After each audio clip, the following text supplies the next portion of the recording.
Hi అందరికీ నమస్తే. ఈరోజు మేము కీర దోసకాయ హార్వెస్ట్ చేస్తున్నాము. ఎండలకి మీరందరూ ఎలా ఉన్నారో కానీ మేమైతే అసలు ఎండలకి తట్టుకోలేకపోతున్నాము. అందుకే మా పిల్లలకి మంచిగా షర్బత్ చేయడానికి, తర్వాత ఆడుకునేటప్పుడు స్నాక్స్ కింద పెడతాకి కీర దోసకాయ అనేది మంచిగా బాగుంటుంది అని చెప్పి మా పాపతో ఈ పందిరి కింద దింపించాను. మా పాపం నిదానంగా ఒక్కొక్కటి కోస్తా కూర్చుంది. చూసారా, వాటికి కీర దోసకాయకి లైట్గా గుచ్చుకుంటుంది, నూగుంటుంది.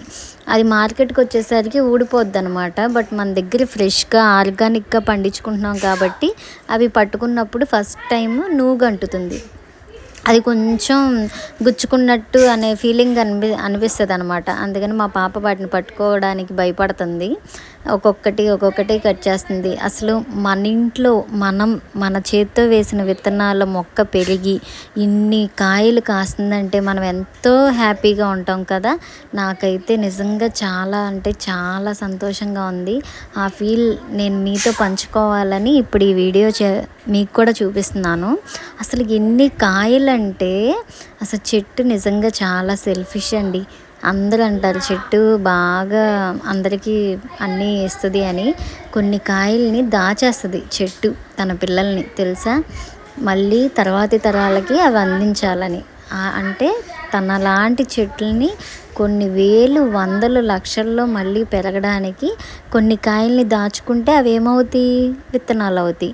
ఆ విత్తనాలే మళ్ళీ తనలాంటి జనరేషన్ అనేది ముందు తరాలకి అందుతుందన్నమాట. అందుకని సెల్ఫిష్ అన్నాను. మా పాప చూడండి, ఈ నెక్స్ట్ దొండకాయలు హార్వెస్ట్ చేస్తుంది. అంటే మేము ఫస్ట్ దొండపాదులే వేసాం.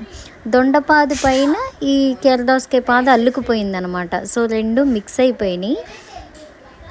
తను ఒకదాని తర్వాత ఒకటి కట్ చేసుకుంటా వస్తుంది. చూద్దాం ఎన్ని దొండకాయలు అవుతాయో. సమ్మర్ కదా, తీగలన్నీ ఎండిపోతున్నాయండి బాగా. అదిగోండి మళ్ళీ ఇంకొక కీర దోసకాయకి వస్తుంది. అసలు కోస్తానే ఉందండి, ఎన్ని కాయలు. అసలు తనకి విసుగొచ్చేస్తుంది. దగ్గర 1/2 అవర్ హార్వెస్ట్ చేసింది. చూసారా ఎన్ని కాయలు వచ్చినాయో. మార్కెట్లో ఎక్కడైనా ఎంత ఫ్రెష్గా దొరుకుతాయా? మీరు కామెంట్ చేయండి దొరుకుతాయని. నాకు తెలిసైతే ఈ సిటీస్లో దొరకడం చాలా కష్టం. మేబీ పల్లెటూరులో దొరకవచ్చు. అసలు 2 పాదులు పెట్టామండి కీర దోసకాయ. ఆ 2 పాదులకి ఇన్ని కాయలు వచ్చినాయి మాకు. దొండకాయలు మాత్రం నాకు తెలిసి అంత ఎక్కువ వచ్చినట్లేవు. నెక్స్ట్ వీడియోలో దొండకాయలు ఎంత హార్వెస్ట్ అవుతాయో కూడా చూస్తాను. ఇంకా వెతుకుతుంది ఎక్కడైనా ఏమైనా దొరుకుతాయేమో అని. చూద్దాం. వచ్చేస్తుంది. పాపం పందిరి కింద నానా తిప్పలు పడుతుంది. యాక్చువల్గా అది చిన్న పందిరి కదా, మనం దిగలేమన్నమాట. పిల్లలకు కూడా ఎంతసేపు ఫోన్లు, టీవీ, ల్యాప్టాప్, తర్వాత ఈ ట్యాబ్లెట్ ఇలాంటి అలవాటు చేయకుండా ఇలా సరదాగా కూరగాయలు హార్వెస్ట్ చేయడము, ఏ కూరగాయ మొక్క ఏ విధంగా పెరుగుతుంది అనేది తెలుసుకోవడం. ఇది చూసారా ఎంత దాక్కుందో. అసలు ఎన్ని కాయలు అండి. ఒక్కొక్కటి ఎత్తుక్కుంటా కోస్తున్నాను. మా అమ్మాయి ఏమో కింద పందిరి కింద ఉంది, నేనేమో పందిరి పైన ఉన్నాయన్నీ వెతుకుతున్నాను అనమాట. మీరు కామెంట్లో ఎన్ని కీర దోసకాయలు కట్ చేసామో లెక్క పెట్టండి, కౌంట్ పెట్టండి. చూద్దాం ఎవరు కరెక్ట్గా పెడతారో. అలాగే మేము విజయవాడ దగ్గరలో ఉన్న వాళ్ళకైతే కనుక ఆర్గానిక్ వెజిటేబుల్స్ అందజేస్తామండి.